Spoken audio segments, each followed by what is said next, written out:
I've been trying to get a hold of you for the last couple of weeks, almost I think almost a month. And I'm going, why can't I get a hold of this guy? I mean, we go back from when I was introducing him at shows, smaller shows. I'm going, what is he? Has he got Hollywood on me? He's got two Junos. Then I looked at your schedule. I saw the tour schedule. Oh yeah. Oh my goodness.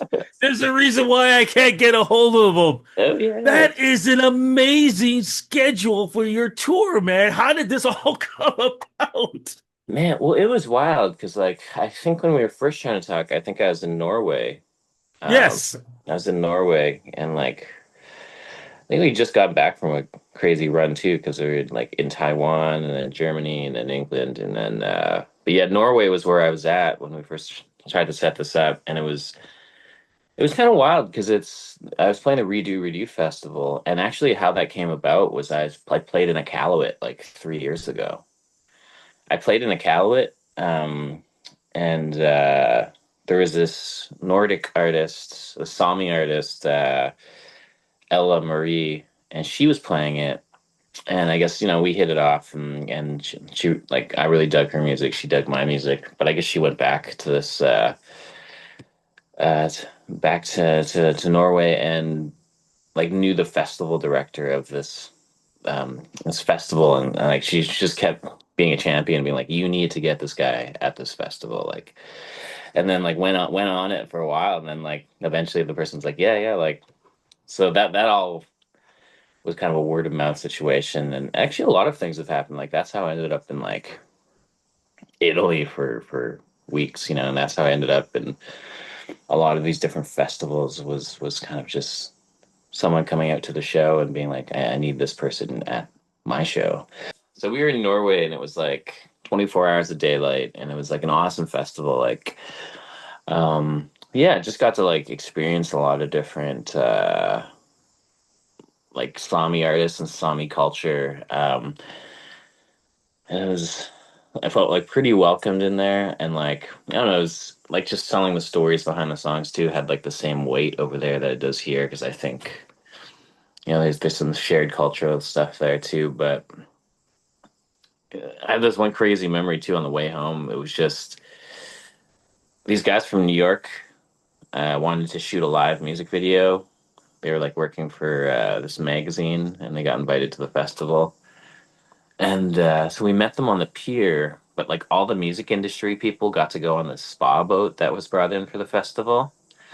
And so like, you know, they come off the boat and they're telling me about what had just happened. They're like, "Yeah, we took this boat out around that mountain, and there's a big waterfall on the other side, and they parked the boat, and in the belly of the boat there's like a hammam spa that has like a cold plunge pool fed by the ocean, and there's a relax room in there, and then on the second floor there's a sauna with a window to the ocean, and a restaurant where they're giving everybody free cocktails, and like this like awesome like fresh fish soup that they're giving everybody, like this cream based thing, and on the top there's like a hot tub that has a platform that you climb up out of onto a platform that then you can then jump into the ocean. And then they had like a stage at the front where they had this band play, and it was just like I saw a video of the band, and they just had like kind of this like angelic kind of aurora kind of vibe to it, like just very great vocals and very big toms and very melodic. Um, And I was just like, I wish he didn't tell me any of this, because I wasn't invited, and now I get to be jealous of that. And then it's like, whatever. We shot the music video, and then went back. We played our set at the festival, and then the next day, the last day we were there, like we're just hanging out, checking out music. And then this woman Liza comes up to me, and she's like, "Hey, I just wanted to say, you know, me and my partner came to see your show last night. We were so tired.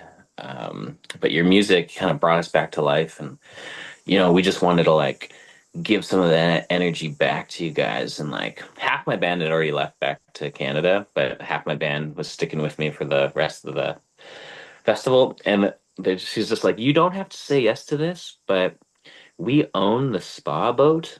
And we know you're going to the airport tomorrow, so why don't you can just ride on our boat with us. We'll bring you back to the airport. It's like an 8 hour boat ride through the fjords, which is like, you're going down this like ocean river with these massive mountains on either side of you. And it's just like midnight sun, like it's just daylight the entire time. And like, because we were cruising at like midnight till like 8 in the morning. And it was just like, she's like, you don't have to say yes, just think about it. And I like looked at the band and we like looked at each other for like half a second and we're just like, we're in, we're coming. Sounds way better. It was like just a wild experience though. Like, I don't know. I don't think any of it, like, I don't imagine that's like a cheap experience if you're like to go and sail on your own on that boat. But they were going back there anyways. But such a privileged thing to be able to just how you end up in these kind of interesting scenarios where you're kind of like, how did this happen? Like I'm just writing songs and playing music and it kind of leads to, one thing leads to another. And like, I feel like that's how even like Taiwan had happened, like I was in Taiwan earlier this year and it was like this guy Charlie who'd seen me play at Mission Folk BC also I think like 3 years ago. And then I think some of his delegates saw me play in Estonia and then were kind of reminded me of, and they're like, oh shit, yeah, like let's get this guy. And so they brought me to Taiwan for Jade Fest, and it was like one festival, like 6 shows. Um, but then they had this whole thing plotted out for me, like this whole schedule for 2 weeks, where it was like, oh, sorry, I think my face is getting chopped off there. It was this whole festival, and then, but then half the time I was spending with like the local indigenous communities, and like I did not know anything about Taiwan. Like I knew some things, but not a lot. Like I went there kind of like, I kind of want to go in like clean slate and just take as much in as I can. And it was just like just a wild experience because like the people of Taiwan, the original people, it's like there's such a shared history because like Taiwan, the Taiwanese people, like they were colonized by Japan and colonized by China and colonized by Japan actually pretty brutally. Like I think the Yeah. Japanese people are pretty brutal with the people. But like, so they're very much kind of like in this place of reclaiming a lot of their heritage and a lot of their identity and a lot of their history and languages as well.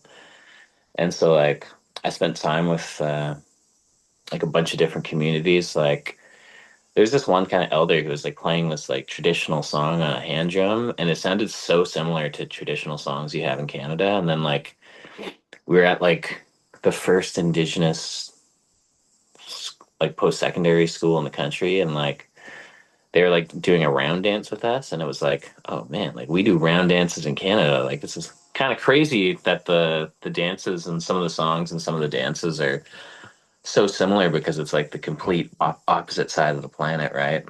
But like the second last place we played was at the Prehistory Museum, like prehistory being like the history before colonization there. And this is like really beautiful museum, and they have like like such incredible exhibits there and like old artifacts and stuff. But they had actually like in anticipation of me coming there, like had set up like this kind of like Canadian First Nations exhibit, like in anticipation of me Oh, arriving. It was kind of wild. Like they had like all these different things, a lot of different historical things. I think like, they had a little book with like Chani Wenjack and his story. They had like a little there was like a little painting thing of like Justin Trudeau and like a head bonnet talking to and like there was like a whole thing and it was like wow, I was like wow, like this is crazy. Like that's such like a to welcome someone into their community and be like, oh yeah, like we knew you were coming, so we built this entire like this yeah. entire exhibit. Like I was pretty blown away. And that was just yeah, that's just kind of This year was in Australia, started the year in Australia too, and like did like 8 shows in Tasmania, like, and then a bunch up the coast. Like, um, yeah, just kind of a wild time. I I love the fact of watching you talk about this so starry-eyed and the experiences that you've had. Did those experiences uh reflect in the music that we're going to talk about? Definitely. I think like it was kind of like I can't the words escaping me, but um affirming, I guess, maybe is the word. Like, because yeah, like the oldest song on the record, Dreamcatcher, is like, I wrote that with Hill, like, man, like 2.5, maybe, you know, probably like 2.5 years ago, like right after like Watan came out, we were writing again, and my music career was starting to take off, and Dreamcatcher was like this song of like being filled with like imposter syndrome, and like do I have what it takes to kind of keep this thing going, and like kind of just like um yeah, like that's the crux of it, imposter syndrome, and like, man, like I hope I know what I'm doing, like I'm just here singing songs and like all this stuff's happening. But yeah, so to like go to all these places and like play the songs and tell the stories, and for them to kind of carry the same weight is definitely like this affirming thing that's, yeah, lets me feel like I'm on the right path. And like there's definitely other songs on the record, like Edge of the Earth, which was like written when I was in Italy, or started when I was in Italy, where it's just like like I rarely have time to myself when I'm touring. Like it's usually like there's something I need to do, or there's somewhere I need to get to, or there's like a sound check, or like what have you. But there was like one morning in Italy, like, and I was like, I think it was Barletta, like this town Barletta, and I was touring with Sky Wallace, and yeah, I had a morning to myself. I had this morning to myself, and I was like just walking in the town, and it was like super early. The sun's just coming up. There's like people just opening up their shops, and it's like this beautiful like old. They have like those old little like stepstone, like their walkways. They're just so much more pedestrian friendly, but just this gorgeous walkway. There's this like old men having their espresso.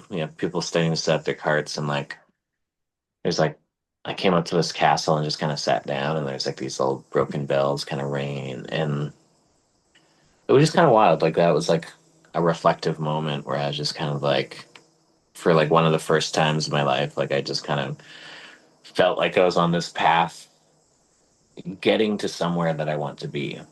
And like that's just such a wild feeling, because usually I was just kind of like, a piece of grass blowing in the wind, like don't know where I'm gonna land. So it's like to kind of feel like, oh wait, like I'm on this path getting to a place I want to get to. It's like that was like a feeling I can't remember ever having. So like that was just kind of like, yeah, wild, wild thing, and that kind of led to Edge of the Earth, the song.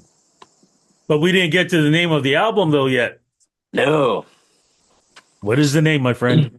So the name is Edge of the Earth, and it's kind of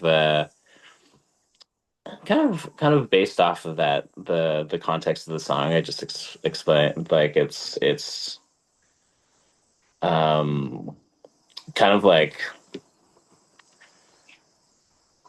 uh what's the sorry, I'm on island time right now. I'm like house sitting on Toronto Island, so my That brain's like that's okay. That's okay.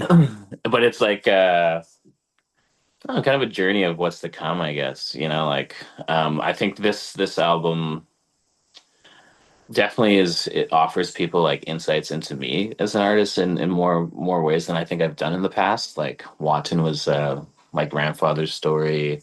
Here and Now, for all intents and purposes, was a breakup album, and so this is like kind of these collection of songs over the last 2.5 years that were just kind of these moments in my life that like I guess metaphorically brought me to the edge of like an unknown that like I didn't know what's to come next. But as far as like Edge of the Earth, the title, um, it's interesting because we're gonna self-title after one of the songs, and like because Dreamcatcher was the mother of the whole album, basically, like that was the first song written. Um, it was almost going to be called Dreamcatcher, but because I'm indigenous, I didn't want it to be taken as a double meaning. Mm. I didn't want to be like, wow, he's really milking it. No, but like it was funny. So I was like, Dreamcatcher like would be so perfect for the album, but like just because of like the song but yeah, like it was that was like one of the things where I was like, I think it's gonna be like misinterpreted. So I went with Edge of the Earth, but like Edge of the Earth was still very much held held held context for the rest of the record. I know we don't have a lot of time left, probably about 2 or 3 minutes, but there's one question I think is so important from everything that you've told me and the things that I've learned over the years. Are you enjoying and living the moment when you realize it? Yeah, no, definitely. Honestly, it's wild. Like sometimes it gets really quick and like you're not appreciating it the way you Yeah. should. But then like I always go out and talk to people right after the show and stuff, and it's just wild to hear how the music impacts people and you know and how the music affects people and all around the world too. Like um, I think that's always really super grounding, right? Like it's like even if sometimes it feels like you've played this one song like a million times, and then like someone comes up and is like, "That's my favorite song," and then like there's this lyric in that song where it's like, my heart kept beating. I thought it would stop. It kept beating, and then I forgot. And then like that was like someone talking about like they almost died, and their heart did stop beating, and like this song like they really connected with it, and it's just like that's such a incredibly humanizing and grounding thing that makes me be like, okay, wow, like maybe this is more than just music, right? Like I think someone had told me when I was like in my head about it, they're like, don't worry, man, it's just music. And but to hear those stories is like pretty a pretty incredible thing and kind of, you know, brings back that magic in all of this. I went to Mariposa Folk Festival this summer, and like that was the first festival I went to as an attendee because I had a bunch of friends playing it. And like, because I'm usually at a festival, like I'm playing it, and that's why I'm there, at least in like the last 3 years. So like to go there and to like take in music and remember that, like, oh yeah, like this is the magic that like music creates, like, and this is like the setting, and these are like the memories, and these are the moments that like music and music festivals and music shows can create is, yeah, it's a pretty wild and privileged thing that we get to do. So like that's rarely lost on me. Brother, I'm so glad that I get to follow your magic. Thank you so Yep. much for the interview. Thank you so much for the great music. I love everything you're doing, man, and I hope we run into each other real soon too. Yeah, definitely, definitely. Were you at the celebrity pickleball 2 nights ago? No, because I was at the CNE doing the wrestling stuff. But don't worry, man. We'll figure it out. We will catch up. Sounds good. Big love, Yeah, my friend. much love.